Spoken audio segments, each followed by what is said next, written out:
Olá, vamos para mais um webinar da Sociedade Portuguesa de Pneumologia, relacionado com os assuntos que se nos vão deparando no combate a esta pandemia. Hoje temos um assunto que nos parece altamente relevante, que tem a ver como é que podemos testar o SARS-CoV-2. Tem havido efetivamente muitas questões levantadas acerca dos testes. O que é que representa realmente um teste positivo e principalmente um teste negativo? Que confiança é que podemos ter no teste negativo? Quem é que devemos testar? A situação de que aqueles doentes que recuperam do ponto de vista clínico e por vezes mantêm positividade no teste, o que é que isto representa? O que é que temos que ter em termos de teste por considerar alguém curado?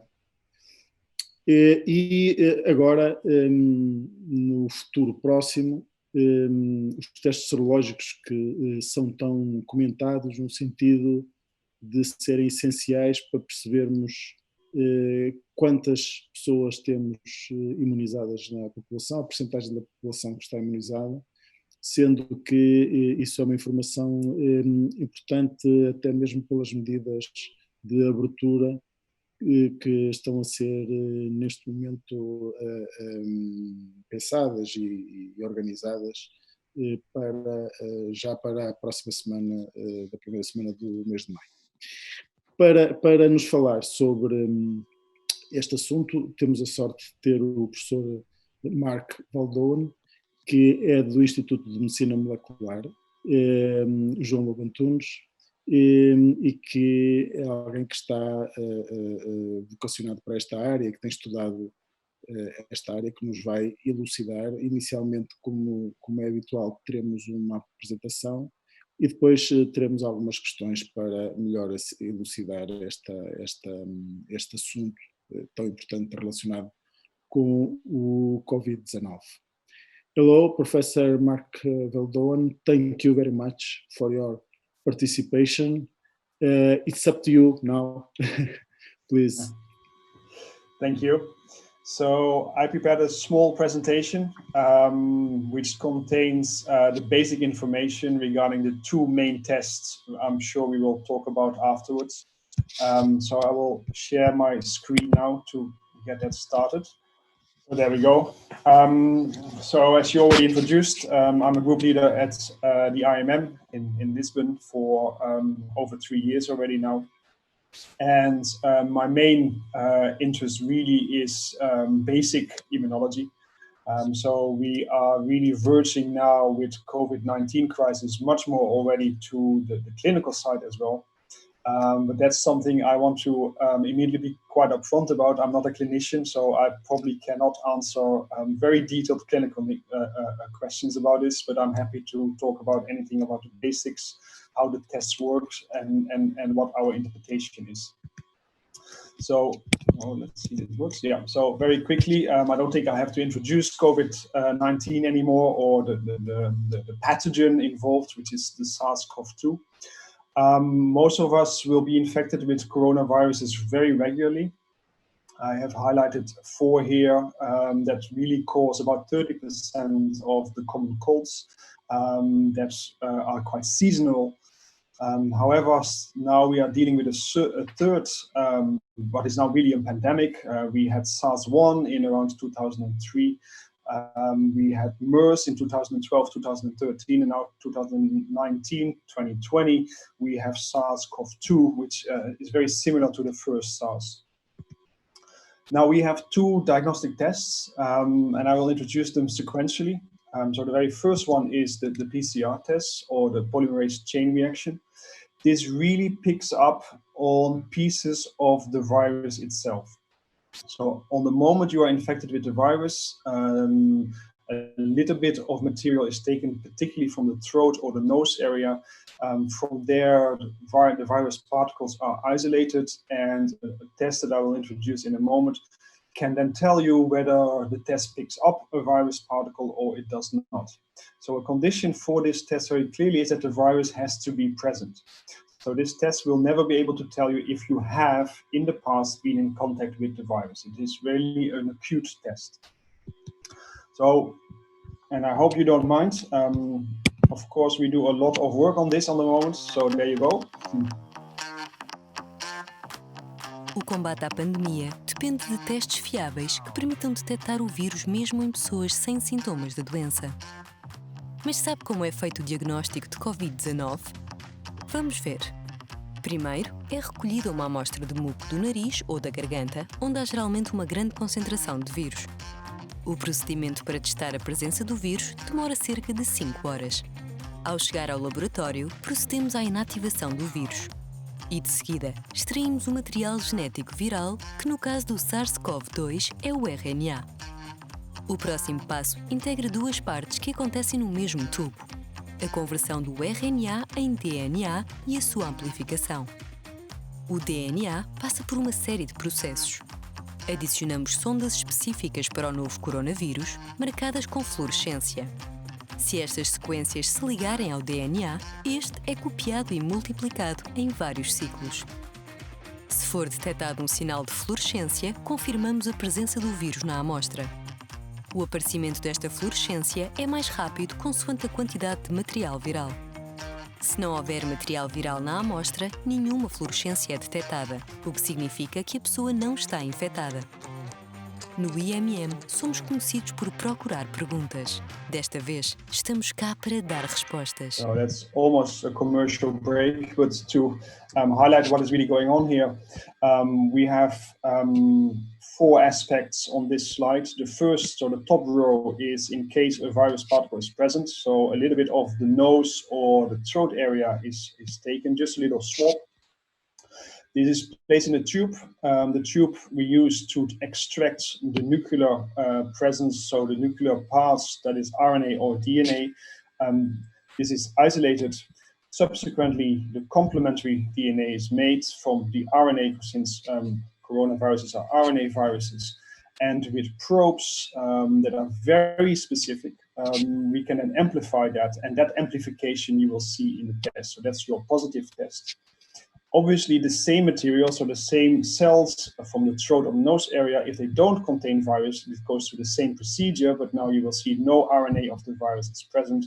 Hence, the probes will not detect anything, they cannot amplify anything, and this results in a negative signal. Okay, so the second test is the ELISA, or the enzyme-linked immunoabsorbance test, or assay. And this really does not detect the virus itself. So that's the very critical difference between the PCR test or the ELISA test. It will detect your body's response to the presence of the virus. That can be when the virus is still present, but it can also be days, weeks, months, and we hope years after the virus has had a presence inside your body. And when the virus is present, you will make antibodies, and this test is purely based on the detection of that antibody. So the same is here. What we do is we have a little bit of the virus, ideally something that is quite unique to the virus. This gets coated on a plate. And then we take a little bit of a blood sample, and we don't need much of that. 10 to 20 microliters is more than enough. And in case you're negative, your blood will flow over the antigen, so a bit of the virus. And since there is nothing in your blood that detects the virus, nothing will happen, nothing will bind. But in the top one, if your antibodies recognize the virus, we come back with a secondary antibody, which again is labeled with probe, in this case an enzyme. This will bind to your antibodies and eventually results in a signal. So this is the positive one, and now we can detect if your body has made antibodies against the virus. While in the bottom one, if you don't have antibodies against the virus, we don't detect anything, and you will get a negative result. So just to show this really works, so this is actual data. I'm a scientist, so I didn't want to have a slideshow without any data. Here we tested several people that were highly suspected to be COVID-19 patients. They were positive by PCR, and indeed we see that all of them make antibodies. And this is a collection from the IMN Biobank, which are all sera that were collected from 2017 or prior. And you see in these patients, we do not see any antibodies.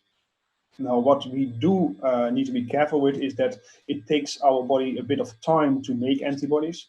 So now I plot in here people that definitely got COVID-19, but they were a little bit of blood were taken, for example, at day 2, day 3, day 4, after they got their first symptoms. So those are the ones in red, in green.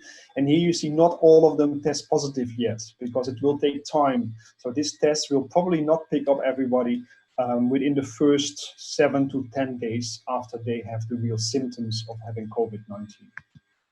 And lastly, to highlight that here in the corner, you see that several of those that we tested first, we waited 1 week, and 1 week later, they all have antibodies.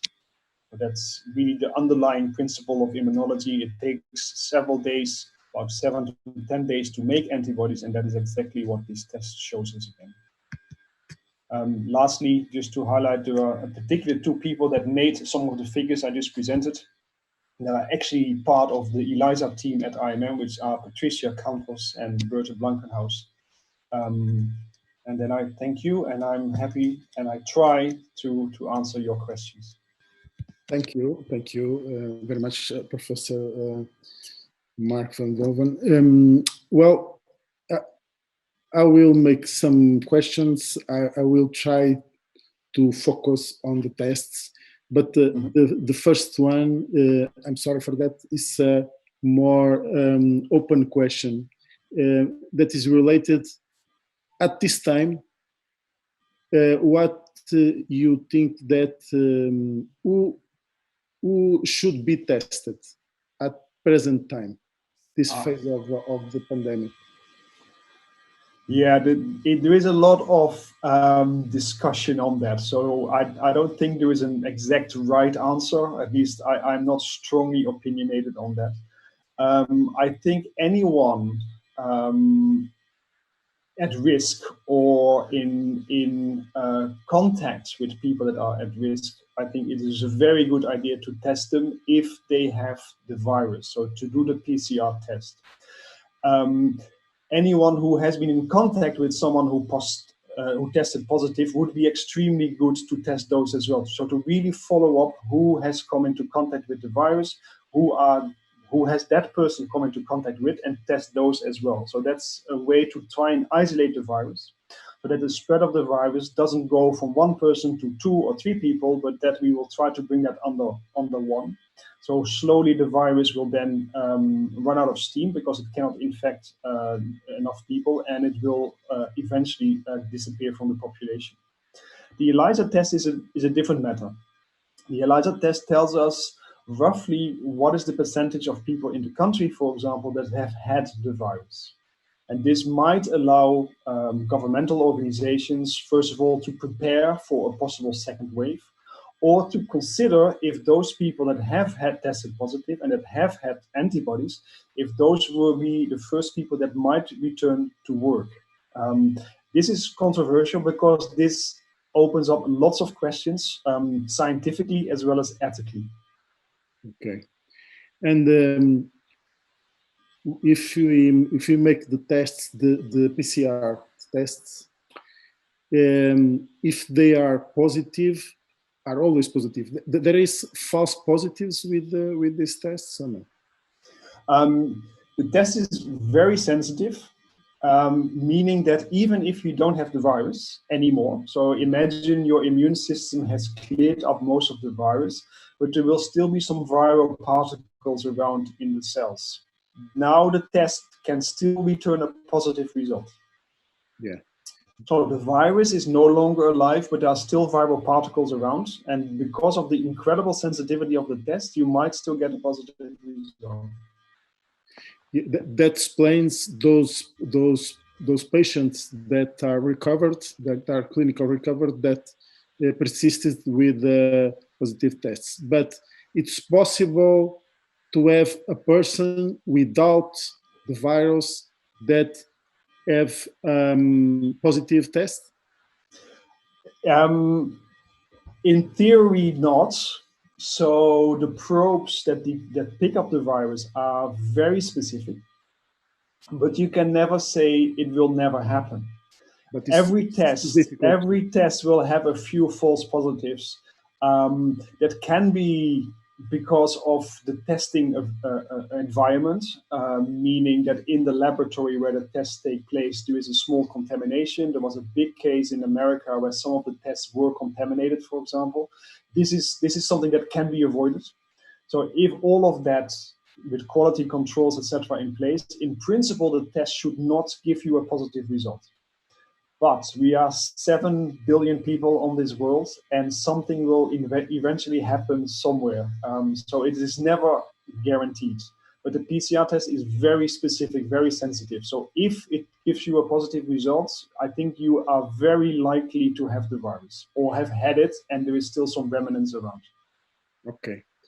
And regarding those patients that are clinically recovered, that persist with positivity, do you feel that is important to make test after tests until a negative test?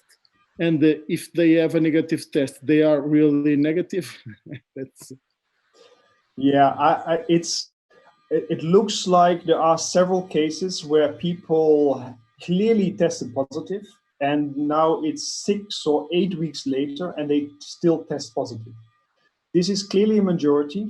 So with most people, this will not happen. I think the initial reports were that you would have the virus for about 7 to 10 days. Now, I think most people will say at least for 2 weeks or 14 days. It might be longer than that. Now, with countries going in lockdown, you see that the effect of the lockdown did not happen after about 1 or 2 weeks. It took 3 to 4 weeks before we really started to see those numbers coming down. And some of these people that carry the virus with them for a long time are the so-called super spreaders. So these are scientifically very interesting because we don't understand why they don't clear the virus, or if the system by which the virus operates has found a niche in these people by which it's not as easily detectable, or it cannot clear as easily by the immune system. But there clearly are a few of these people around. And on the moment they still test positive, it is likely they can still contaminate other people. It's very likely they can still spread it. So unfortunately for these people, their containment, whether it's self-containment or it's enforced by authorities, can last for a really long time. And indeed, even if they test negative, it would be very good to at least 2 or 3 days later retest to make sure it really is a negative. And do you feel that what is the wiser time to make the test now after the clinical recovery? I don't know if you understand what is the best time, the wiser time to make the first test after the clinical recovery, in order to avoid this persistent positivity. So, but we are speaking about the PCR test, right? Yes, yes. So we did it. So on the moment, it looks like that people that are recovered, that is the symptoms clear. On the moment, your fever, your cough is really much reduced. Your fever is free. Probably that moment in time, maybe give it 24, 48 hours, would be a good time to do a first test to see if you really have cleared the virus or not. This will probably be happening with quite a large percentage of people, but there will be those where they will take an extra few days, maybe a week. And I don't dare to give you a percentage, but this will probably be in the 90s, where the people that after a week of the symptom having disappeared really are virus-free. There will be some where this might take 2 weeks, 8 weeks, and those unfortunate cases will be in isolation for a very long time. Yeah, you have spoken already about this, but we have sure that patients with so many long time with positivity are can infect other people. Can can transmit the virus, or? I mean, there are a lot of uncertainties, but on the moment if the test is positive, it is quite likely, unless there is something going on, in which case the virus is dead, but there are still particles around, which I suspect may not be the case. This virus is very contagious. So I would not run the risk of someone who really is PCR positive for them to mingle in society, because the risk to others is, I think, quite large. Okay. Now we move on for the negative test. That it is even more complicated, I think. Yeah. So what a negative test really means? So again, in a perfect world, the negative test means you don't have the virus. But and that's important. So we need to, in order to detect the virus, we need to at least catch some of the virus. So if you, for example, would carry the virus in the beginning only in the nose and not in the throat, if we take a throat swab, you still have the virus, but we actually tries to isolate it or detect it in a wrong tissue. So there is always that issue. Most of the swabs are made by throat and nose. Actually, recent reports say that a bit of sputum might be actually the best material to detect the virus. Secondly, we always deal with thresholds. Every test has a threshold.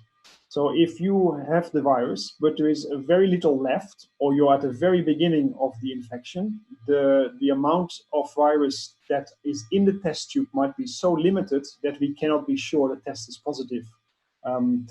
Again, this results in a false negative. So actually you have the virus, but we cannot pick it up.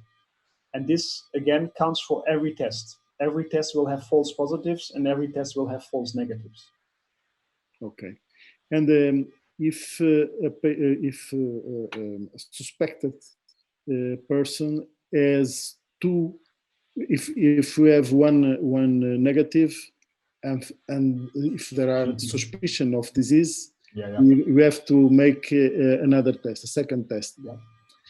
If that second test is negative, how much sure that we can have that patient is not infected? I think for a clinician, it's always very important to keep an eye on the clinical signs. So if there is the clinical COVID-19 signs, even if the PCR test is negative, I would be very careful that this might well be a positive. This probably happens in a small percentage of people. But if you have underlying conditions and a small virus infection, you might still get very large symptoms. So the amount of the clinical symptoms and the test do not always correlate. There is a correlation, more symptoms, higher titers of the virus. It's there, but it's not black and white. So I think as a clinician, if you have somebody who has a temperature, difficulties with breathing, a dry cough, and all of those symptoms, despite the test being negative, I would be very careful. And I think the slogan almost now of test is probably still true. Even a third or fourth test may not be irrelevant here. Eventually, the test picks it up, or the patient improves, then the test no longer becomes extremely important. If the clinical signs disappear, we can always come back later and check for antibodies. But you can ask me the same questions about that, because there will be false negatives and there will be false positives. Yeah. And if there are a suspicion after the second negative test, we can make another sequence tests, or there is no advantage on that. I don't know if I was clear. Two negative tests, yes, but the patient has a clinical picture that is a suspicion of the infection. It's wise to make another one after that, or no? So again, I'm not a clinician, so I cannot advise too strongly on that matter. What it be for me, if the patient shows the the clear signs, it's not improving, and you want to make sure it's COVID and it's not something else. For me, there's never any harm. Again, the test is done very quickly. You have the answer generally within the day.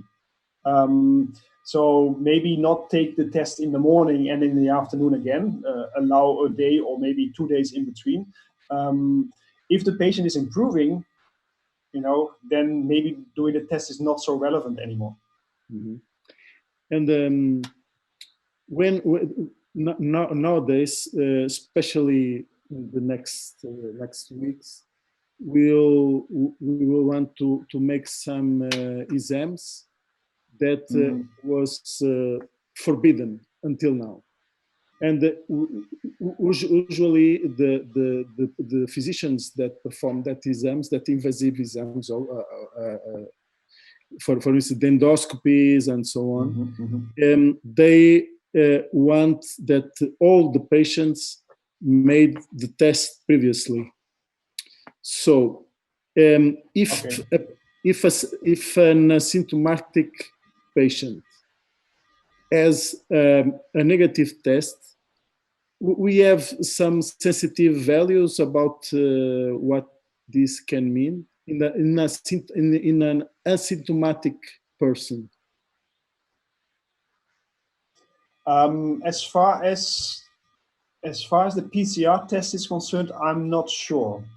So if you don't have symptoms, this probably counts for as much as 95% of the country that hasn't had any symptoms.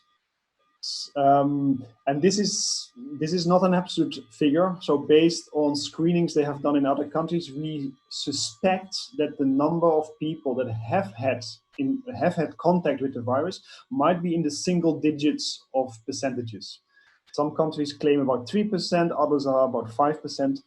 And that is exactly where the danger is with these tests. Even if the test picks up 99% of the people, because there are so few that are actually positive and so many that are negative, you might end up with marks against you, basically. So in your case, if patients come into the clinic for their regular checkups and things like that are not COVID related, even if they test negative, you cannot be sure they don't have it. Secondly, if it is the PCR test is a snapshot. So on the moment you test somebody and they are positive, that's when they have the virus. A week later, they may clear the virus themselves, or about 2 weeks later. On the moment they have a negative test, it means on the day you tested, on the hour you tested, they haven't had the virus. But they went out that same afternoon, they may have picked it up. So there is a time constraint here as well. So I think for any physician, especially working, in anything to do with lung disease, etc., it is very, important to have protective clothing, wear gloves, wash hands, etc., etc. Okay. And do you advise in this context to tests? If first, on the moment, a lot of emphasis is on testing. It gives you no 100% certainty, but it gives you, a very good idea. However, it puts a lot of strain on all the people doing the tests. And with single digits that we think on the moment is indeed the case. I mean, Portugal closed down pretty early. Numbers here have been quite limited, especially if you compare it with neighboring countries. So there is also an economic trade-off here. So are you going to test all the people because 5% will have it, or you're not going to test the people? It's a very difficult one. For me, the test makes sense as a peace of mind, but with the value that the test, the PCR test will tell you what the patient had on the moment the test was performed. So if the people tested last week and they come in a week later, things have happened in the past 7 days that is out of your control. Okay. We move on now for the serologic tests. There is an initial problem with that because they are validated now, or So the test we perform is not validated by INSA or INFAMED as yet. There are tests available that are validated, and the tests we use has been validated by the American authorities, so by the Food and Drug Association. They have not been validated in Portugal for diagnostics. So all we do on the moment is we test for scientific reasons. We have many questions. We want to know, is there a correlation with people that have the virus and how high that titer of antibodies is? Which antibodies do they make? How long will these antibodies last, etc. So we're starting early, because the earlier we start, the better answers we will have in the end. There's a lot of discussion and there's a lot of work being done by scientific institutions in Portugal together with INSA to get this test properly validated. There are a few on the market in Europe. One is also really based on an ELISA, which appears very good, is CE marked, so it's ready for anyone to use. They are expensive on the moment because the production capacity still has to be ramped up and the demand, of course, is great. We can compare our test with what is on the market, like by like, and others have done it already on an extremely similar test, and this compares very well. And then there are other devices that are like ELISAs, and these are the lateral flow tests, where you take a little finger prick, and it works a little bit like a pregnancy test, where you get one line as a control and one line for your antibody, or potentially two lines for IgM and IgG, so two different types of antibodies. There's a lot of problem with these tests yet. They will probably get better and better the more time we have to improve them, etc. But the initial tests that came on the market were really hit and miss. There have been a lot of scientific literature, a lot of authorities that have tested these, and they really did not perform to the percentages they really are needed to perform. And there have been a lot of reports from Spain, for example, that had a lot of problems with the test. The UK ordered something like £3.5 million worth of tests, and they had to return them because they were not performing. So they need to be tested against a gold standard. The ELISA is the gold standard. So the first test you make is an ELISA, and if there is no other tests, it's very difficult to compare them, of course. But as long as there are different labs, different companies that make a test based on the same instruments, we can compare them against each other, and we will come up with a combined answer. And you have a provision about the time that we can begin with tests to know the cutoff and or other variants in this test. Yeah, so we are working as quick as we can to get as many negative samples, because that's in this case very important. And this is not IMM, this is a collaboration between the Lisbon Institute. So this includes the ITQB, EBET, CEDOC, and the IGC. And all of us are testing all our pre-COVID-19 serum. So we really have a good idea, because these people can never have been exposed to the virus, because the virus was not around. So that allows us to say, what is the variability between people that have never had the virus? And based on that, we can say what the cutoffs are, where we say, okay, if your value is above this cutoff, you have had the virus or not. This takes some time, but it's ongoing on the moment. Secondly, we will look at a lot of people that have been tested by PCR, they are PCR positive, and have had the classical symptoms. Because in principle, all of those people should be positive, unless we took serum very early on during the disease. That is also ongoing on the moment.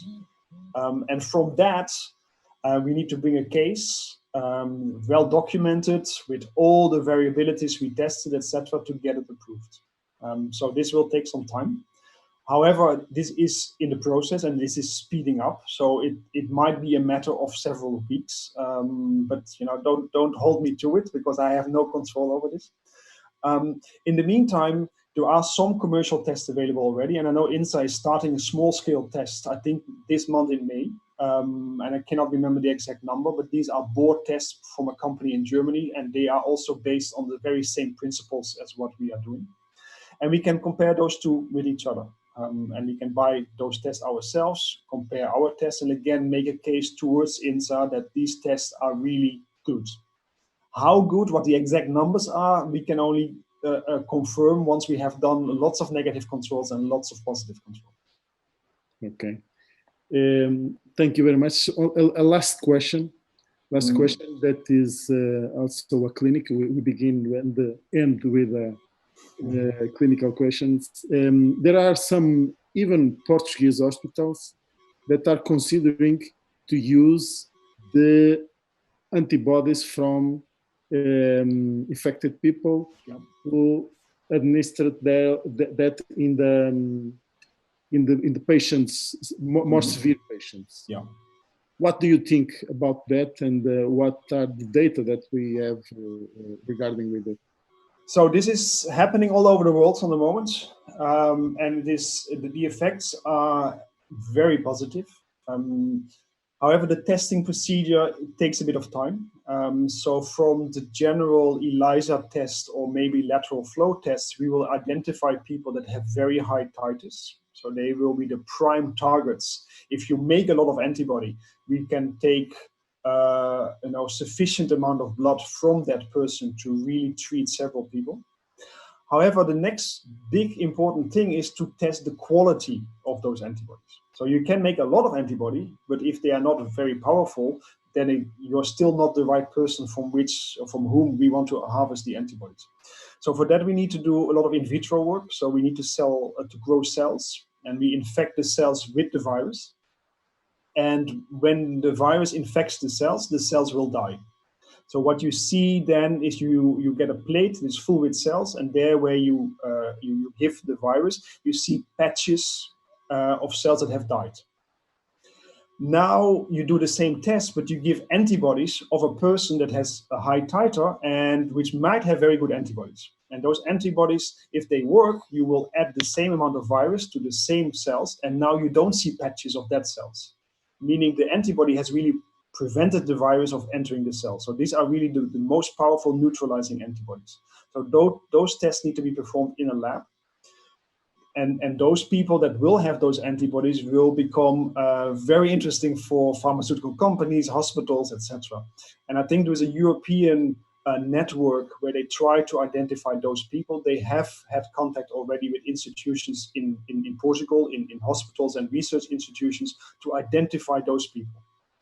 That may not be extremely important now, but if it is indeed the case that the percentage of people that have had COVID-19 in Portugal is in the single digits, there is a likelihood that potentially in autumn we get a second wave. So we have between now and let's say October to identify those people, to harvest their antibodies, to test the antibodies and to store them, that we are ready if this thing comes around again. Okay, thank you very much. I think it was very formative for us because we still have many doubts about how to test and the results, exactly what means the results of the tests. But I think we now are more formative. The science underpinning this is very strong. Mm-hmm. However, because we are with so many, there will always be some exceptions. That's the only thing. So the broad rules of almost 200 years of immunology, how vaccines work, how protective immunity works, why we make antibodies, all of that is very solid. The only thing to bear in mind, there will always be a few exceptions. Of course. That's just how it is. But that doesn't undermine the general rules. We still think when you make antibodies, you have a high chance of being protected against the virus. You might just be not making the most powerful antibodies. And the second question we don't know is how long will you make those antibodies? for that, we need the same time to monitor people as, to find it out. So do we know if you still make antibodies in 1 year from now? Well, we can only test in 1 year from now, unfortunately. We cannot speed up the process. Thank you very much. I think we now are more accurate. You're most welcome. to the test. Okay.